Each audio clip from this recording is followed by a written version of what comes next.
Richard structure. Does it sound familiar to you? No?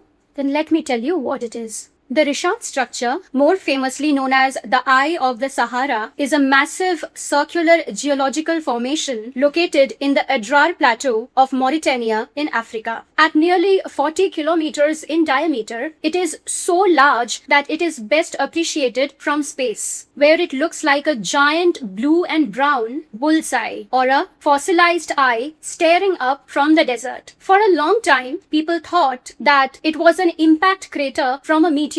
However, geologists eventually realized that it lacked the shock waves and high-pressure minerals that usually come from a space-rock collision. The current scientific consensus is that it is deeply eroded geologic doom. About 100 million years ago, that is, during the Cretaceous period, magma from deep within the earth pushed upward against the crust, creating a giant blister or dome of rock layers. Over millions of years, wind and water bore the dome down. Because the dome was made up of alternating layer of hard rocks like quartzite and soft rock like limestone, they eroded at different speeds. The hard layers remained the high circular ridges, while the soft layers became the valleys, creating the concentric ring pattern that we see today. Its diameter is about 40 kilometers. It is made up of a mix of sedimentary rocks like limestone and sandstone and igneous rocks like basalt and kimberlite. The rock layers range from Proterozoic, that is, over 5 million years old, to Cretaceous period. It became a famous landmark for early Gemini astronauts to use as a navigation point. In recent years, the Richard structure has become a hot topic in the internet fringe circles. Some people claim that it is the actual site of the lost city of Atlantis. They point out that its circular shape and size roughly match the descriptions of Atlantis given by the Greek philosopher Plato. Most archaeologists and geologists dismiss this claim. The structure is a natural formation that predates human civilization by millions of years, and there is absolutely no evidence of a massive water-submerged city or the specific infrastructure that Plato described. Beyond being stunning visual for satellites, the Eye of the Sahara is a living textbook of Earth's history. It exposes rock layers that are hundreds of millions of years old, allowing scientists to study the tectonic and volcanic activity that occurred when the supercontinent Pangaea began to break apart.